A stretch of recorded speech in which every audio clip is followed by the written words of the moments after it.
Praise lord అందరికీ.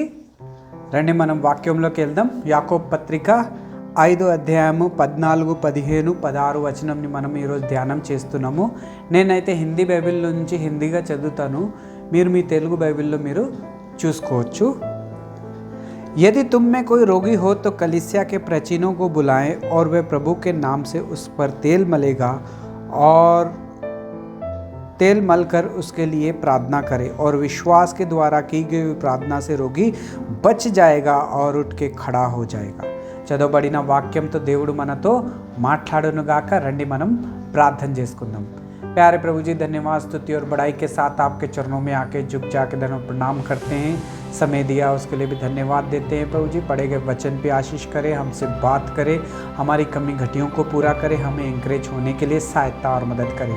मैं भी अपनी बुद्धि और ज्ञान के साथ में प्रभु जी पवित्र आत्मा से भर के प्रभु जी इस वचन को प्रभु जी सुना सकूं. प्रभु जी, आप मेरी भी सहायता और मदद करें. प्रभु जी, आपके हाथों में प्रभु जी सौंप देता हूँ. आप ही संभालेंगे, चलाएं करके विश्वास करते हुए प्रार्थना विनती को प्रभु यीशु मसीह के नाम से मांगते हैं, आमीन. ఈరోజు శుక్రవారం. చాలామంది ఉపవాసం ఉండి ప్రార్థన చేస్తూ ఉంటారు.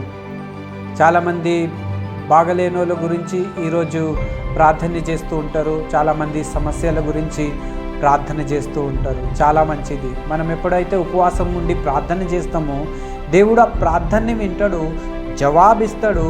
మనం ఒకవేళ బాగలేకపోతే కూడా ముట్టి బాగా చేస్తాడు. ఉపవాస ప్రార్థనలో చాలా బలం ఉంటుంది. అందుకే మనం ట్రై చేస్తూ ఉండాలా మనం ఉపవాస ప్రార్థనలో ఉండడానికి. ఈరోజు ఉపవాస ప్రార్థన రోజు దేవుడు ఒక వాక్యంని మన ముందు తీసుకొని వచ్చిండు. అది మనం ధ్యానం చేద్దాం.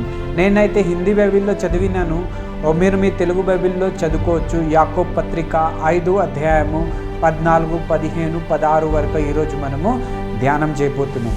ఇక్కడ వాక్యంలో ఏం రాయబడిందంటే, ఒకవేళ మీలో ఎవరన్నా రోగి ఉంటే చర్చ్ పాస్టర్స్ని కానీ, ఎల్డర్ని కానీ, దేవుని సేవకులని కానీ, ఎవరినైనా సరే కానీ ఇంటికి పిలిపించుకొని, ఒకవేళ వాళ్ళు ప్రార్థన చేసినప్పుడు నూనె తీసుకొని మన తల మీద పెట్టి ఒకవేళ ప్రార్థన చేస్తే ఆ రోగికి వెంటనే స్వస్థత జరుగుతుంది అని దేవుని వాక్యంలో రాయబడింది. దేవుడు ఆయనని వెంటనే లేపుతాడని కూడా దేవుని వాక్యంలో రాయబడింది. వాళ్ళ పాపాలు ఏమైనా చేసి ఉంటే అది కూడా క్షమించబడతాయి అని దేవుని వాక్యంలో రాయబడింది. ఓ బ్రదర్ అండ్ సిస్టర్, వాక్యము సత్యమే వాక్యము. ఎందుకంటే ఆదిలో వాక్యము ఉండేను, వాక్యమే దేవుడై ఉండేను. ఈ మాటలు దేవుడే మనతో పలుకుతూ ఉన్నాడు. ఓ బ్రదర్ అండ్ సిస్టర్, వాక్యంలో ఇలా రాయబడింది, భూమి ఆకాశము గతించిపోతాయి కానీ నా మాటలు ఎప్పటికీ గతించిపోవు, నా మాటలు ఎప్పటికీ నిలిచిపోతాయి. కానీ ఈ వాక్యము ఎంతో నిజమైందో.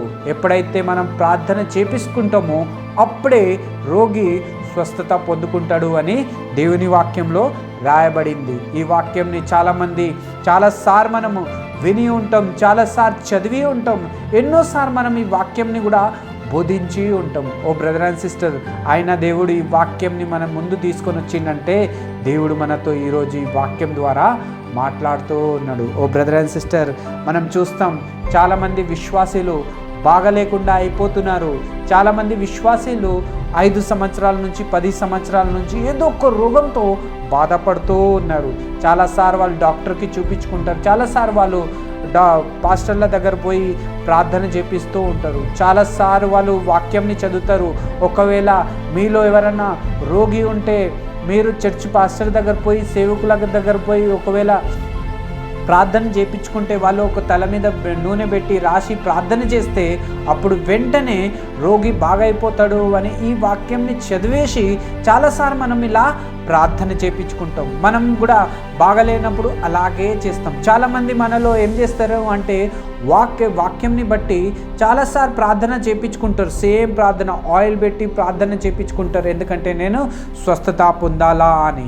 కానీ మనం చూస్తాం చాలాసార్లు కొన్నిసార్లు స్వస్థత ఏమో వెంటనే కొంతమందికి వచ్చేస్తుంది, కానీ కొంతమందికి స్వస్థత అనేది వెంటనే జరగదు.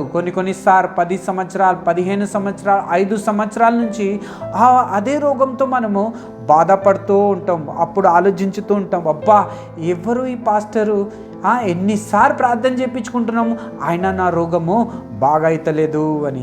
చాలాసార్లు మనం ఇదే వాక్యంని బట్టి గుర్తు చేసుకొని మనం పాస్టర్ల దగ్గర పోతాం, ప్రార్థన చేయమంటాం, ఆయిల్ పెడతారు, వాళ్ళు ప్రార్థన చేస్తారు, అయినా స్వస్థత జరగదు.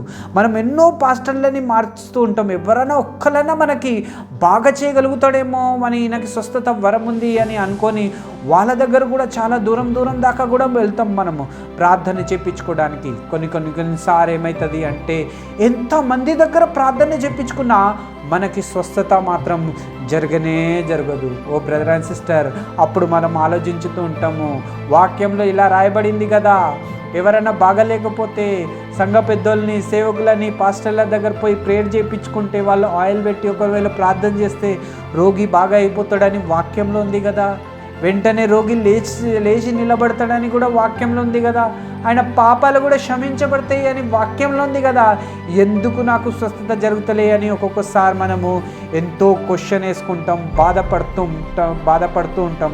అలాగే మన విశ్వాసంని మనము పొడగొట్టుకుంటూ ఉంటాం. మన విశ్వాసం ఎంత మన రోగము మనల్ని సతాయిస్తూ ఉంటుంది, అది పోదు మన శరీరం నుంచి అంటే, అంతగా మనం విశ్వాసంలో కూడా దిగిపోతూ ఉంటాం. ఓ బ్రదర్ అండ్ సిస్టర్, ఈరోజు దేవుడు ఈ వాక్యం ద్వారా మనతో మాట్లాడుతూ ఉన్నాడు.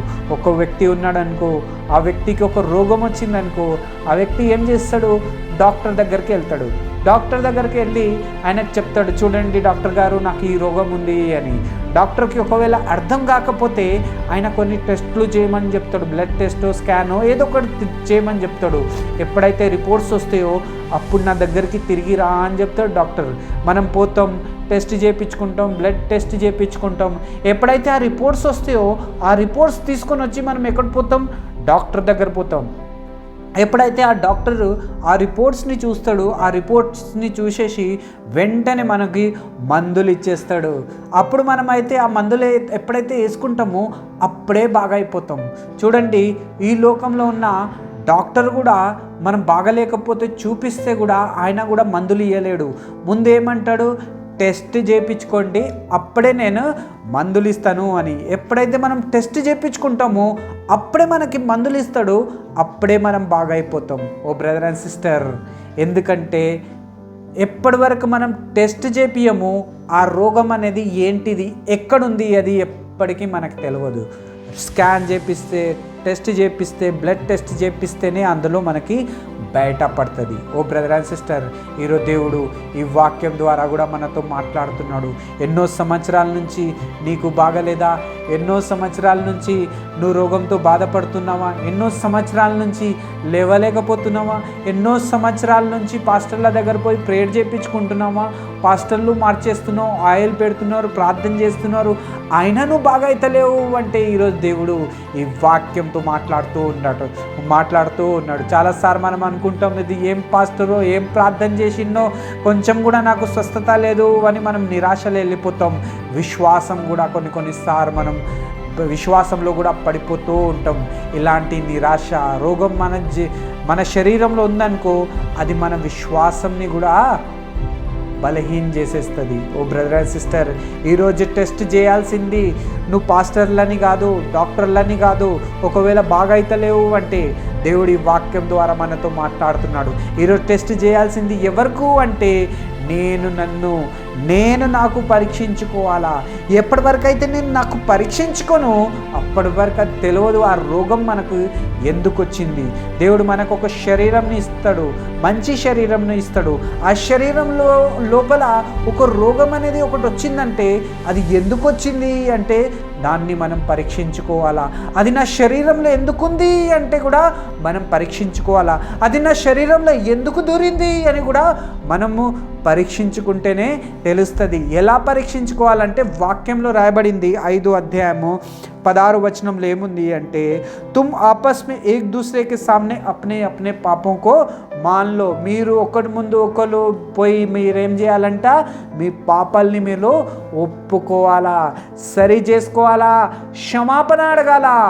అప్పుడే మీకు బాగా అవుతుంది, మంచిగా జరుగుతుంది, స్వస్థత దేవుడు ఇస్తాడు. ఓ బ్రదర్ అండ్ సిస్టర్, కొన్నిసార్లు మనం అన్నీ చేసేస్తాం, కానీ మనల్ని మనం మాత్రము మార్చుకోం, మనని మనం పరీక్షించుకోం. వేరేల్ని పరీక్షిస్తుంటాము. ఈ డాక్టర్ బాగా మందులు ఇస్తలేడు, ఈ పాస్టర్ మనకి సరిగా ప్రార్థన చేయలేదు, ఆయిల్ పెట్టలేదు, విశ్వాసంతో చేయలే అని వీళ్ళ గురించి ఆలోచించుతుంటాం.